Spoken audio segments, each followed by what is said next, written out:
Assalamualaikum warahmatullahi wabarakatuh. Subahul khair. Bagaimana kabarnya anandaku sekalian? Semoga kita selalu sehat walafiat dan dijauhkan oleh Allah Subhanahu wa taala dari berbagai macam penyakit dan mara bahaya apapun. Amin Allahumma amin. Bagaimana? Sudah siap untuk mengikuti pelajaran pagi hari ini?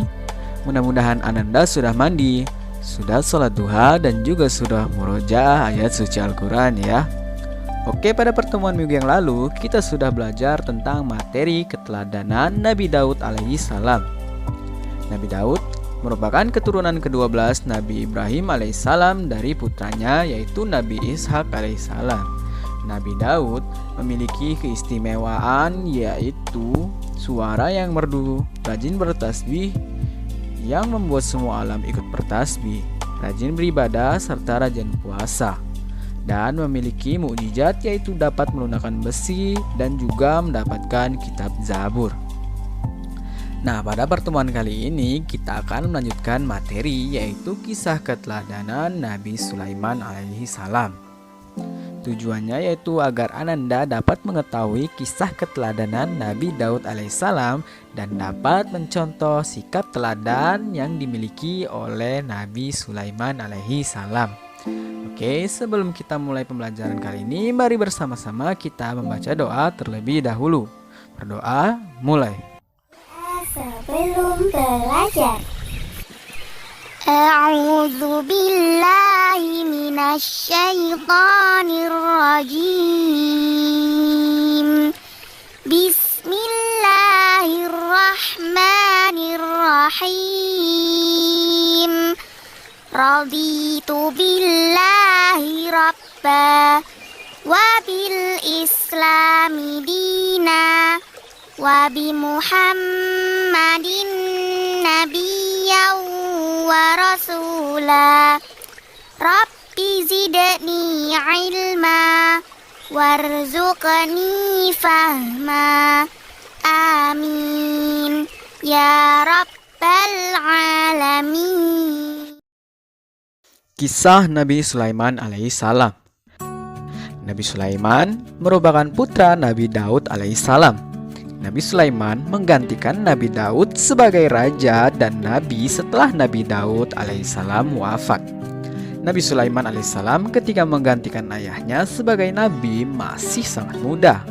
Namun, Nabi Sulaiman memiliki banyak keistimewaan. Ketika diangkat menjadi raja, Nabi Sulaiman berdoa kepada Allah untuk diberi kerajaan yang besar dan tidak ada tandingannya di dunia.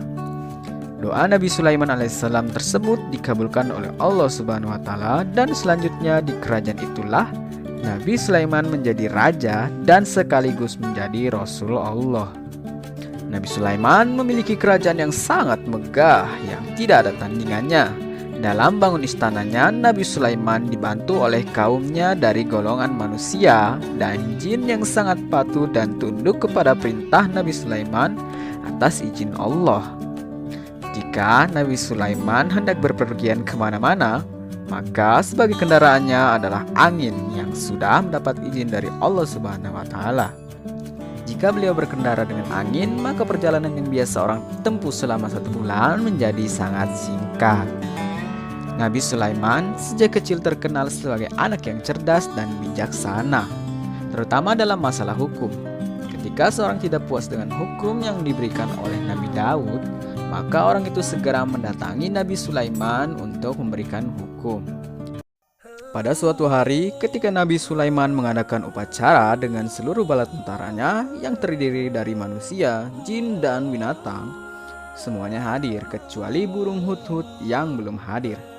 Beberapa waktu kemudian burung hudhud muncul dengan membawa kabar. Kabar tersebut adalah ada kerajaan besar bernama Sabah. Kerajaan tersebut dipimpin oleh seorang ratu namanya Balqis.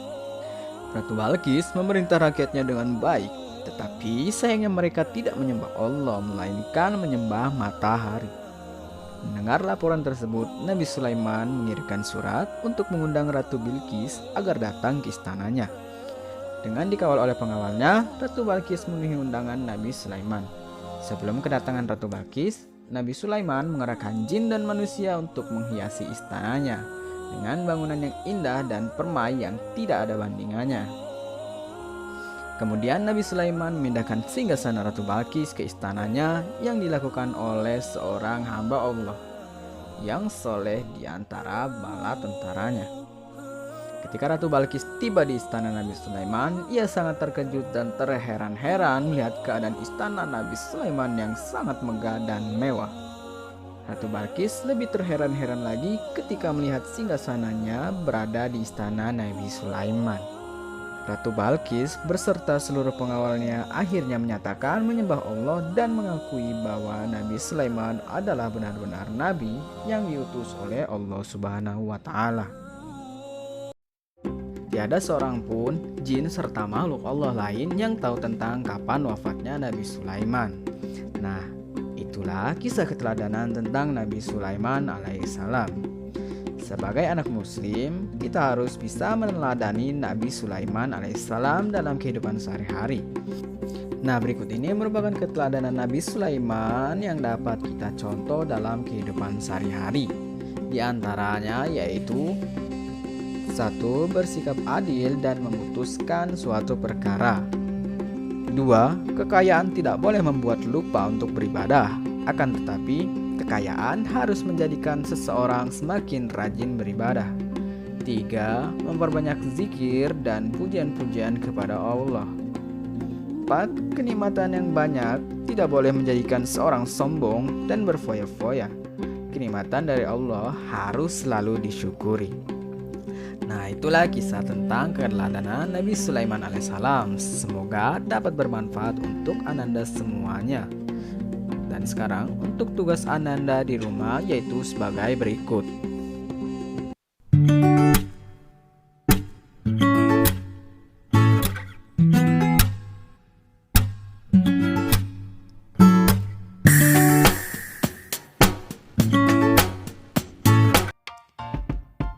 Oke, itulah materi pembelajaran kita pada pertemuan kali ini.